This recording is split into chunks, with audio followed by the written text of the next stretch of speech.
Hello and welcome to the Money Matters podcast. My name is PJ Patterson. I'm the founder of Keystone Financial, and we exist to help our clients design and live great financial lives. And to that end, the topic for today is on something very important in designing and living a great financial life, and that is goal setting. And I want to give you a framework today and have a conversation about goal setting because, again, it's such a critical part of achieving anything. If you don't have a goal, then you're certainly not going to have any chance whatsoever of achieving what you are probably capable of as a human being. But whether it's in sport or in health or in your career or in money, wealth creation, if you don't have a well-defined goal, and there's a few other aspects of it that I'm going to go into today, but if you don't have a well-defined goal, it's just going to be a lot harder to achieve it. But even once you have a well-defined goal, there are a number of things, I suppose, that you need to consider when you are creating that goal and designing it. And there's an acronym called SMART, and it's this is about setting SMART goals. I'm going to go into what each of those letters stand for and just have a quick conversation about it. Because again, without goal setting, you're just wandering aimlessly around spaceship Earth, and we don't want that. I certainly don't want that as a financial advisor. My clients just meandering. They should have, it's best, it's most appropriate for them to have some goals. And then we can hold them accountable, or I can hold them accountable to achieving that goal. So let's go into what the SMART acronym actually is all about. So SMART stands for specific, measurable, attainable, realistic, and timely. And going forward, when you are thinking about setting a goal, apply that acronym. And let's see if it's a SMART goal. So first of all, is it specific enough? So it isn't enough just to say, I want to be healthy, or I want to be rich, or I want to be a better public speaker. That is very unspecific. It doesn't really have a certain one thing that you can say, I achieved it or I didn't achieve it. So specific is very binary. So to say I'm rich, well, what does that mean? But if you said, I want to save $10,000 by the end of this year, well, that's a very specific goal. You either will do it or you won't do it. And so again, that's probably the most important part of goal setting, is to be as specific as possible, because it makes all the other things we're about to talk about that much easier. So be specific when you're thinking about your goals. The next thing it needs to be is measurable. So again, if I set a goal saying I want to be rich versus I want to save $10,000, the second one is very measurable, because I can, again, get to the end of the year or the time frame, whatever that might be, and I can say, let's check the bank account. There's either 10 grand in there, or maybe a bit more, or there isn't. So again, this thing needs to be measurable. Now, in terms of, say, health, as an example, to say I want to be healthy, I don't know what that means.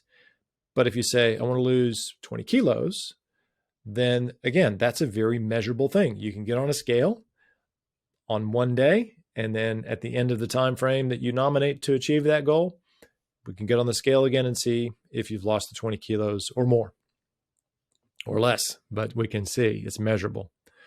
The next thing it needs to be is attainable. And I think the weight loss example is a great example of that. So if you were really unfit or obese, overweight, and you had to lose a lot of weight, it's probably a difficult thing to say, like, let's say, gosh, and I hope none of you listening are in this space, but let's say you had to lose 100 kilos. That's like 200 pounds, more than that, 220 pounds. That's a lot of weight. But there are people who've done it, right? But let's say you need to lose 100 kilos. Is that attainable within a very short time frame? And we're going to get to timely in a minute, but of course it isn't. But if you were to say, well, I have a specific goal, I want to lose 100 kilos, it can be measured. The next question is that going to be attainable? Will you really physically be able to do that? Do you have something inhibiting you from losing that kind of weight? Or if we want to use a monetary example, I want $1 million by the end of this year. Is that attainable? Probably not. Not unless I want to go and, buy a bunch of lottery tickets. I mean, maybe I'd get lucky, right? But is the goal actually attainable? And I suppose that moves into the side, to the realistic side as well. If you don't have the income earning capacity, as an example of that, earning $1 million or saving $1 million, if you don't have the ability to generate and put aside that kind of free cash, then it's not realistic. It's not something that is within the realm of possibility for you to be able to do.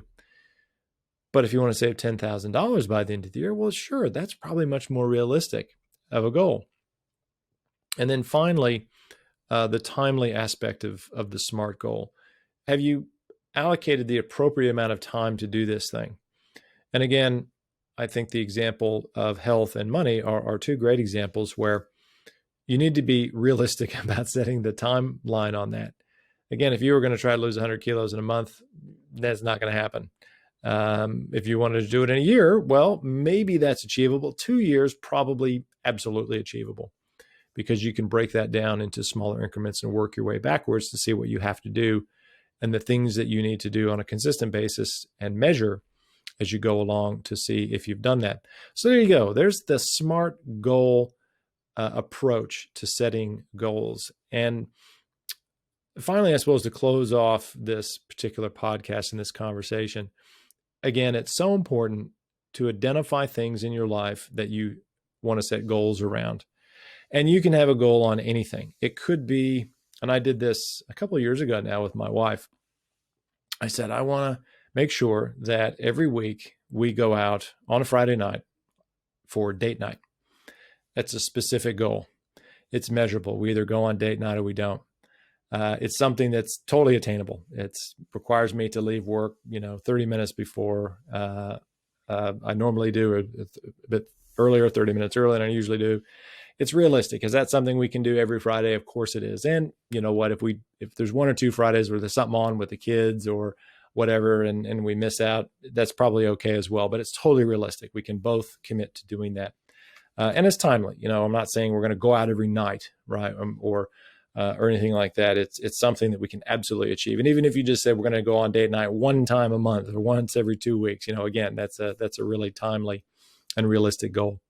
But please give some thought to the things in your life, maybe, or areas in your life where perhaps you don't feel like you're achieving, or you are maybe a bit stuck and you're thinking, is there anything I can do to get out of this particular rut? Well, it could be that you haven't set a realistic, attainable, measurable, specific, and timely goal. Mix it up there on you. So think of it that way. Think of anything in your life, maybe where you're unhappy, you're not achieving, and ask yourself, can I apply this technique of setting a SMART goal to hit the mark and achieve that thing?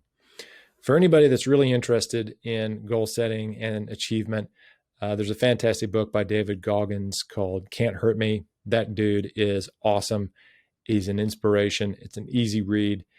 And I tell you what, if you think you've got problems or there's some things in your life you're not happy with, read that book and you will, I guarantee you will be thinking every time life's a little bit hard, you think of David Goggins and you'll be like, yeah, I can get through this.